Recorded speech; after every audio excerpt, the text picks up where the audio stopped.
Hello, everyone. When Ellie asked me to do a toast, I giggled because I think she forgot that I was a creative writing major in college. So, as I begin,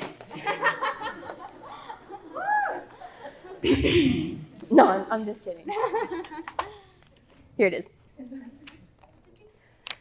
Also, I wrote this in adoration, so if you don't like it, take it up with someone else. Okay. So I'm Caroline, one of Ellie's friends from Bridgewater State University, and I first met Ellie her freshman year, but since we were different years apart from school, we didn't get to start hanging out until her sophomore year.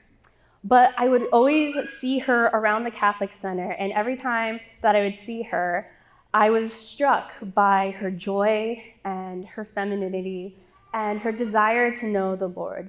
Let's just say I had a really big friend crush on her.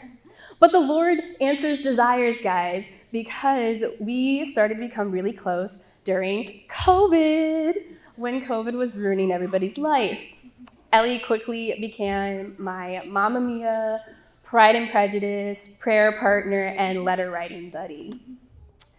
Anyway, so during the fall of 2021, we were all disappointed when classes were still being held online, because that meant all the campus clubs couldn't meet.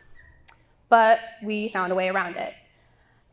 Me, Ellie, and two other people here, Rosemary and Sister Cecilia, we started a book study together. And one day, we decided to be rebels, and we met up to go apple picking. Ellie, Rosemary, Sister Cecilia, I don't know about you, but that day lives rent-free in my head. We picked apples, twirled in the field, and sang praise and worship songs like we didn't have a care in the world. It was a beautiful day, and I remember it as one of the most joyful days of my life. Later that day, I got a text from Ellie. She sent me a photo of the two of us twirling in the field, and she said, "Thank you for being my spiritual big sister." Ellie, words cannot express how much that meant to me. That was the day you stopped being just my friend, but became my family. As the youngest in my family, I had always wanted a little sister, and as great as Jacob and Thomas are, Ellie got placed not only as the big sister, but got stuck being the only girl in the Packer clan. So God knew we needed each other and that we needed sisterhood. And in his goodness, aligned our paths to meet so we can receive that sisterly love from each other. And as spiritual sisters, Ellie, there has been no greater honor and joy to see you become the woman you are today.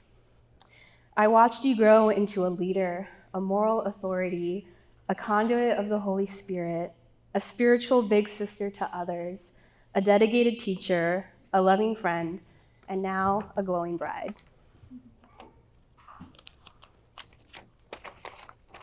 Jamie. I remember the day Ellie told me about you. Just by hearing her tone, I could tell how much she liked you and how excited she was that this man could be the one. Now, most people who are married here can tell that the one doesn't just happen. It takes work, respect, dedication, trust in the Lord, and using your free will to continuously choose to love another above yourself. It is having a willingness to grow together.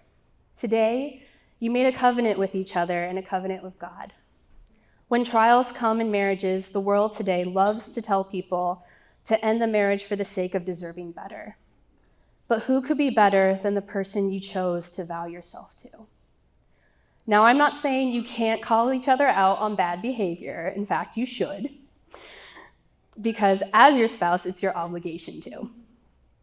What I'm saying is that you are two imperfect people who aren't always going to get it right, even with each other, and that's okay. For if you were perfect, you wouldn't need God. And the fact that you chose the sacrament of matrimony instead of a civil ceremony is a testimony that says to the world, we not only want God in our marriage, but we know we need him.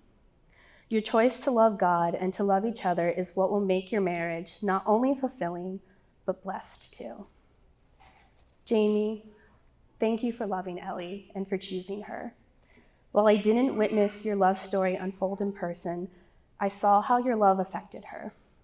Her smile, beautiful as ever, grew bigger. Her eyes shined brighter.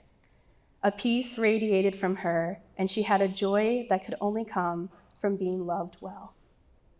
I am so happy for you both, and my prayer for you today is that may this be the day you love each other the least. May you come to deepen your love for each other every day. May you look around and not only see how much you love each other, but know how much you are loved by God and the people here who came out to celebrate you. May you never feel alone, and whether near or far, you will always have friends or family who will show up for you. So raise your glass as we say, congratulations, Mr. and Mrs. Luttrell. May God continue to bless you both.